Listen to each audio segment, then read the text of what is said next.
सभी को राधे राधे, जय श्री कृष्णा। दोस्तों, आज हम आपको वृंदावन की सत्य कहानी सुनाएंगे कि कैसे जगन्नाथ जी ने वृंदावन में आकर बसे, कैसे उन्होंने अपनी इच्छा अपने भक्त के माध्यम से पूरी की।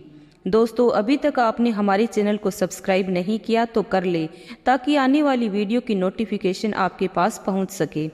एक बार की बात है, पुरी के भगवान जगन्नाथ जी, जो कि श्री कृष्ण के ही रूप है, उनकी इच्छा हुई वृंदावन में वास करने की।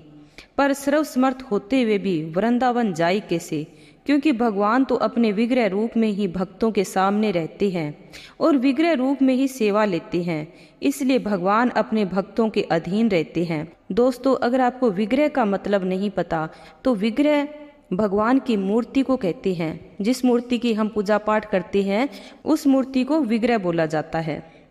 भगवान अपने भक्तों के अधीन रहते हैं, भक्त ही उन्हें एक स्थान से दूसरे स्थान ले जा सकते हैं, और जगन्नाथ जी को ऐसे भक्त की खोज थी जो उन्हें वृंदावन में वास कराई। वृंदावन में हरिदास नाम के रामानंदी महात्मा यमुना तट पर भजन करते थे। बड़े अनुरागी महात्मा थे, दिन रात प्रभु के चिंतन में डूबे रहते, उनकी विरह में आंसू बहाते रहते। अंत में प्रभु ने उन्हें दर्शन दिए। वे उनकी रूप माधुरी देख अपनी सुध बुध खो बैठे, उन्हें एक टक निहारते निहारते अचेतन हो गई। तब करुणानिधि ने अपना हाथ उनके माथे पर फेर कर उन्हें चेत कराया। चेतना आते ही उन्होंने अपना सिर उनके चरणों में रख दिया।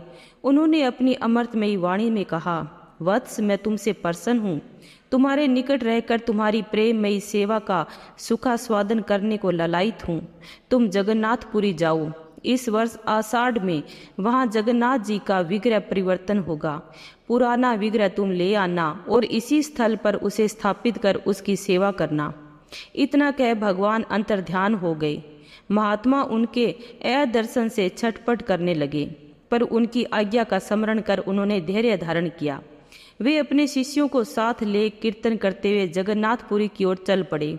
उस समय रेल की सुविधा तो थी नहीं। पैदल ही बीहड़ जंगलों में से होते हुए नदी नालों और पर्वतों को पार करते हुए जगन्नाथपुरी पहुंचे।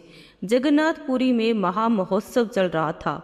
4 दिन बाद 36 वर्ष पीछे 2 आषाढ़ पड़ने पर जगन्नाथ जी का कलेवर बदले जाने का और उनके महाअभिषेक का योग था। लाखों यात्री दूर दूर से आए थे। आनंद और उल्लास का समुद्र उमड़ रहा था। हरिदास जी ने जगन्नाथ जी के पुजारियों के पास जाकर अपना अभिप्राय व्यक्त किया। पुजारियों ने कहा कि जगन्नाथ जी का पुराना कलेवर देने का हमें अधिकार नहीं, आप राजा से मिले।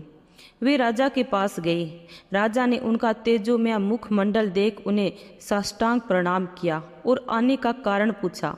उन्होंने भगवान की आज्ञा बताकर उनसे जगन्नाथ जी का पुराना विग्रह दिलवाने का आग्रह किया। राजा ने कहा, महाराज, आपको भगवान की आज्ञा हुई है, पर मुझे तो ऐसी कोई आज्ञा नहीं हुई। उनकी प्रत्यक्ष आज्ञा के बगैर मैं सदा से चली आई रीति का पालन करने को विवश हूँ।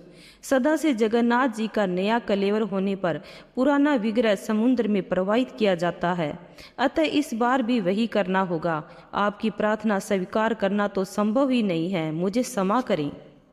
हरिदास जी ने कहा, यदि श्री विग्रह सागर में प्रवाहित होंगे तो मेरा शरीर भी उनके साथ ही प्रवाहित होगा। इतना कह वे जा बैठे समुद्र तट पर और अन्न जल त्याग कर प्रशांत मन से भगवान का ध्यान करते हुए प्रतीक्षा करने लगे। उस घड़ी की जब उन्हें जगन्नाथ जी के श्री विग्रह के साथ अपने शरीर को समुद्र में बहाना है।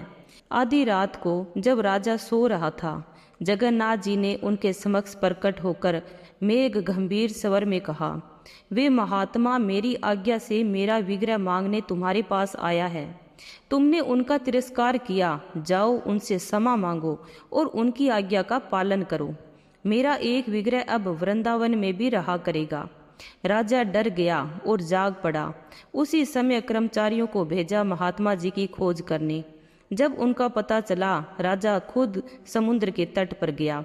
उनके चरणों में गिरकर उनसे क्षमा प्रार्थना की और उनकी आज्ञा पालन करने का वचन दिया।